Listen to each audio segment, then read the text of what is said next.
How can a realm be established for it?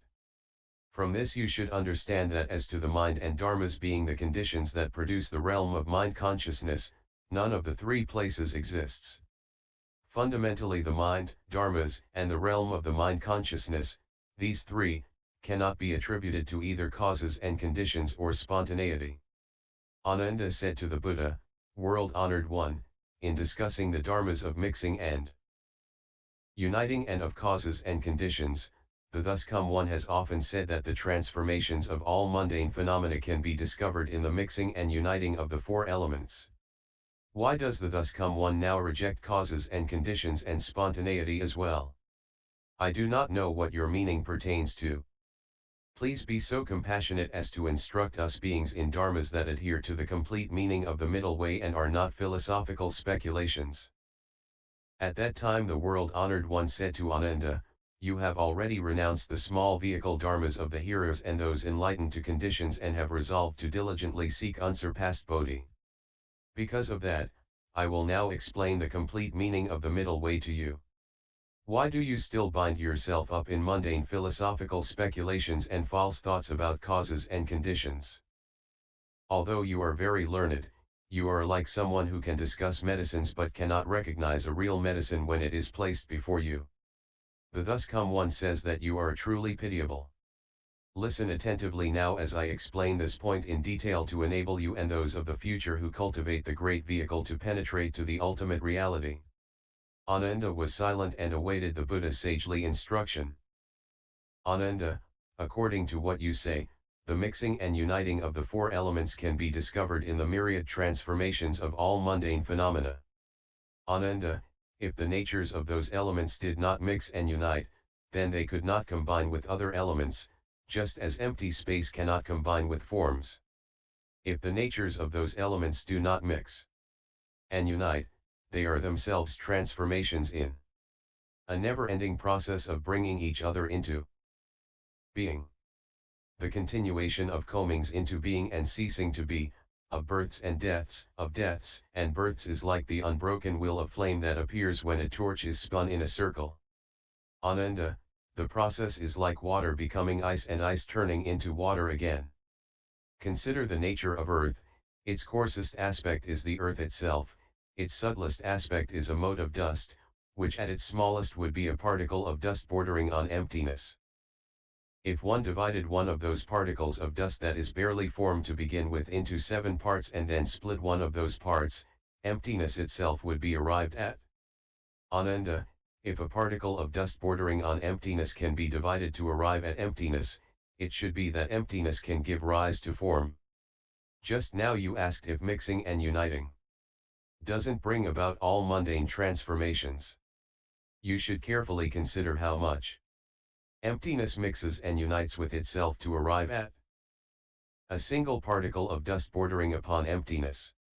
Such a particle could not be composed of other particles of dust bordering upon emptiness. Moreover, since particles of dust bordering upon emptiness can be reduced to emptiness, of how many particles of such form would emptiness be composed? When those particles of form mass together, a mass of form does not make emptiness. When emptiness is massed together, a mass of emptiness does not make form. Besides, although form can be divided, how can emptiness be massed together? You still have not realized that in the treasury of the thus come one, the nature of form is true emptiness and the nature of emptiness is true form. That fundamental purity pervades the Dharma realm.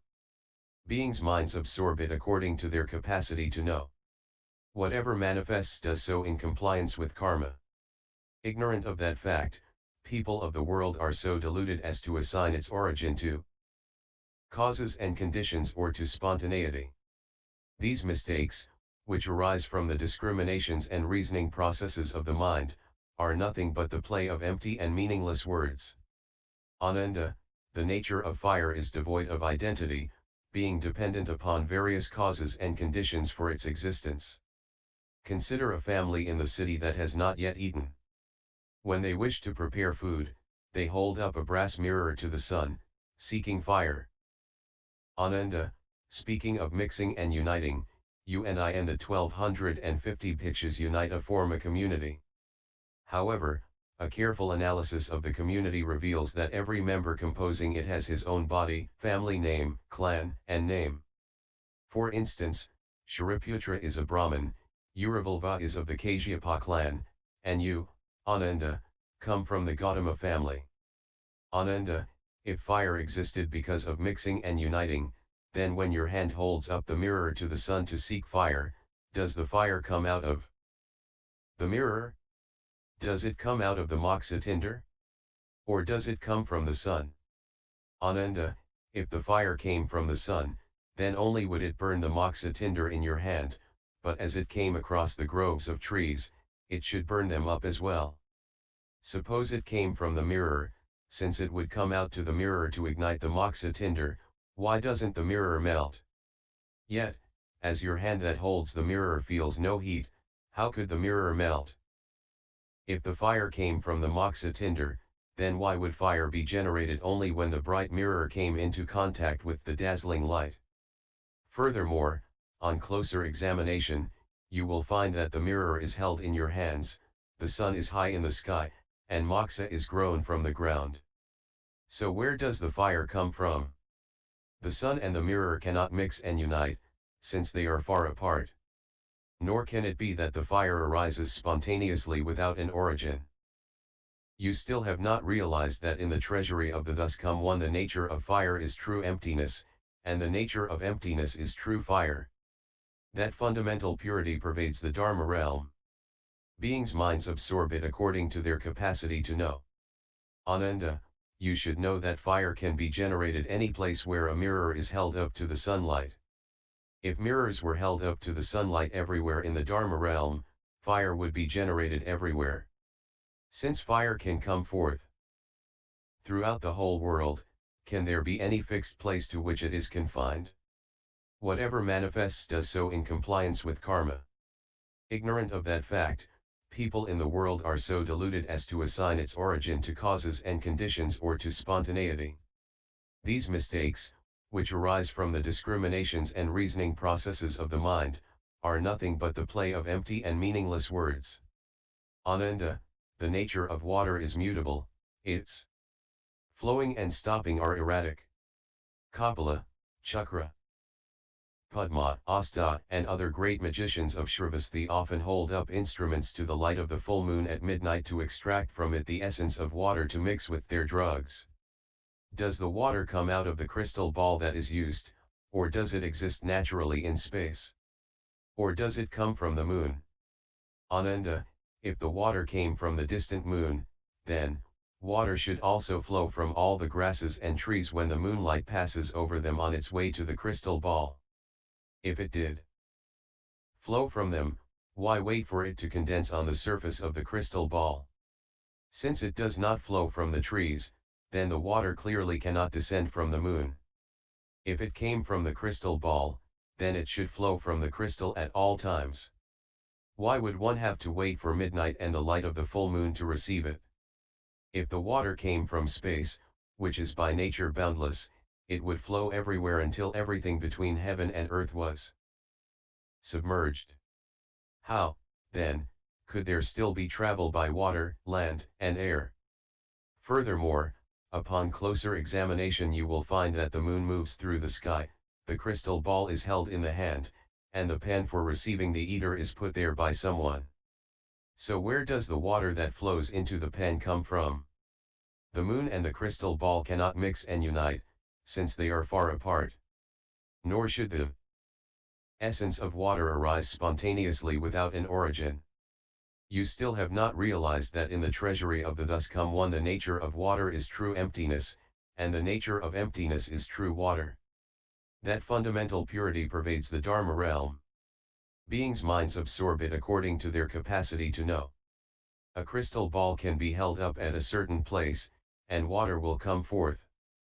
If crystal balls were held up throughout the Dharma realm, then throughout the Dharma realm water would come forth. Since water can come forth throughout the entire world, can there be any fixed place to which it is confined? Whatever manifests does so in compliance with karma. Ignorant of that fact, People of the world are so deluded as to assign their origin to causes and conditions or to spontaneity. These mistakes, which arise from the discriminations and reasoning processes of the mind, are nothing but the play of empty and meaningless words. Ananda, the nature of wind has no substance, and its patterns of movement and stillness are erratic. You always adjust your robe as you enter the great assembly. When the corner of your samgati robe brushes the person next to you, the air stirs against that person's face. Does that wind come from the corner of the kashaya sash? Does it arise from emptiness, or is it produced from the face of the person brushed by the air? Ananda, if that wind came from the corner of the kashaya, then you would be clad in the wind, and your kashaya should fly off and leave your body. But my robe remains motionless and hangs straight down as I now speak Dharma in the midst of the assembly. Observing my robe closely, where is the wind in it? The wind could not be stored somewhere in the robe. If the wind arose from emptiness, why wouldn't there be a brushing motion even when your robe did not move? Since the nature of emptiness is constant, the nature of the wind should be too. And so when the wind stopped, emptiness should also cease to be. The lack of wind can be detected, but what would signify the disappearance of emptiness? If emptiness came and went, it wouldn't be emptiness. And since it is empty, how can it generate wind? If the wind came from the face of the person it brushed, it would blow upon you, too. Then while you were setting your robe in order, how could it blow backwards upon other people? Upon closer examination, you will find that the robe is set in order by yourself, the face blown by the wind belongs to the person by your side, and the emptiness is tranquil and not involved in movement. So where does the wind come from that blows in this place? The wind and emptiness cannot mix and unite, since they are different from each other. Nor could the wind exist spontaneously without an origin. You still have not realized that in the treasury of the thus come one the nature of wind is true. Emptiness and the nature of emptiness is true wind. That fundamental purity pervades the Dharma realm.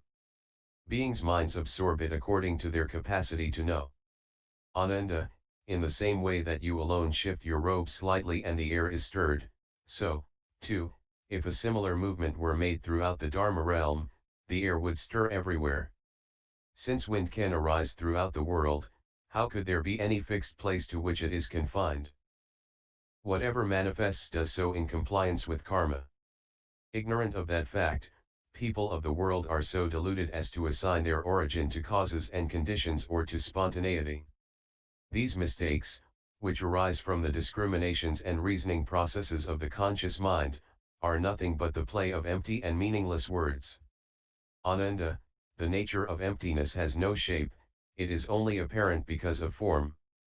For instance, Shravasti is far from the river, so when the Kshatriyas, Brahmans, Vaishyas, Shudras, Bharadvahas, Chandalas, and so forth build their homes there, they dig wells seeking water. As a square foot of earth is removed, a square foot of emptiness becomes evident. As 10 square feet of earth are removed, 10 feet of emptiness become evident. The depth of the emptiness corresponds to the amount of earth removed. Does that emptiness come out of the earth? Or does it exist because of the digging? Or does it arise by itself, without a cause?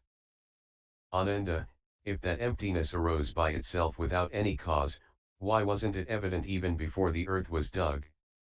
All that could be seen was the vast expanse of solid, impenetrable earth. If emptiness came about because of the removal of the earth, then, as the earth was removed, the entering of the emptiness should be visible. If no emptiness entered when the earth was first removed, then how could the emptiness come about because of the removal of the earth? If no removal or entering took place, then there would be no difference between the earth and emptiness. Not being different, they would be the same. In that case, wouldn't the emptiness be removed from the well along with the earth in the process of digging? If emptiness appeared because of the digging, then the digging would bring out emptiness instead of the earth. If emptiness did not emerge because of the digging, then the digging should only remove the earth. Why, then, do we see emptiness appear as the well is dug? Consider this even more carefully. Look into it deeply, and you will find that the digging comes from the person's hands engaged in that act, and the earth exists because of its removal from the ground. So what causes the emptiness to appear? The digging and the emptiness, one being substantial and the other insubstantial, are not compatible. They do not mix and unite. Nor could emptiness exist spontaneously without an origin. Although the nature of emptiness is completely pervasive and basically unmoving, you